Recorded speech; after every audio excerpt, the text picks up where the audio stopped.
Thousands of people took to the streets and blocked roads across Catalonia on Tuesday amid strikes to protest against the police violence used during the weekend's divisive independence referendum. In Barcelona, schools, businesses and shops were also shut as part of a strike backed by the Catalan government, which will only serve to increase tension with Spain's central government in Madrid. The protests were largely peaceful, although some protesters forced shops and supermarkets that had decided to remain open to close, graffitiing strikebreakers on the windows. Spain's interior minister, however, accused the Catalan government of inciting rebellion by encouraging the protests as the country's worst political crisis in decades continues to show no signs of resolution.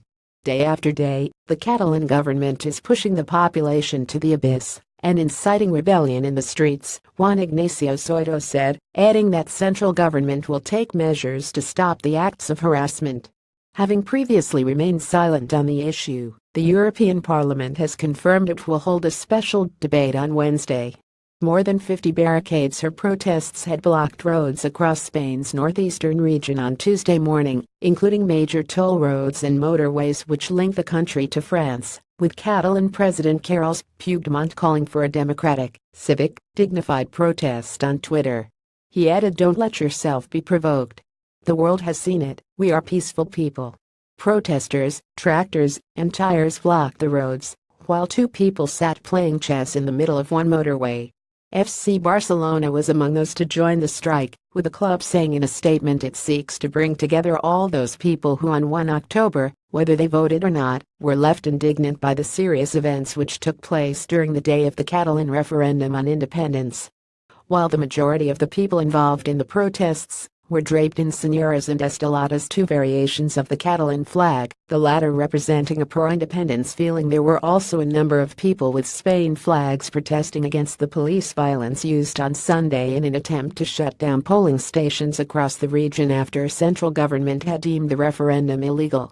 The Catalan government said 893 civilians were injured on the day, and one of Tuesday's largest protests took place outside Spain's National Police building in Barcelona, where there were chants for the Spanish police force to leave the region. Protesters had previously forced 150 police out of a hotel in Canela on Monday night.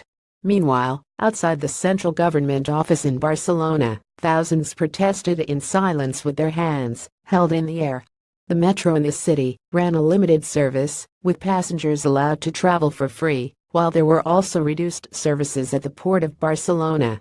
However, flights were running as normal from Barcelona Prat Airport. Mr. Puigdemont has said 90% of Sunday's 2.3 million voters backed independence from Spain, and while central government will attempt to stop any breakaway, he maintains that the referendum is valid and binding. But he has stopped short of declaring independence yet, despite his government's previous promise that secession could happen within 48 hours of a yes vote. Spanish Prime Minister Mariano Rajoy, though, refuses to give the referendum any credence at all. "We cannot allow the progress of the past 40 years to be replaced by blackmail," he said this week. "We all have reasons to trust our democracy. This has only served to hurt our coexistence. I offer dialogue within the law. I expect them Catalans to renounce to what they have done so far." More about Catalonia. Catalan referendum. Spain. Barcelona reuse content.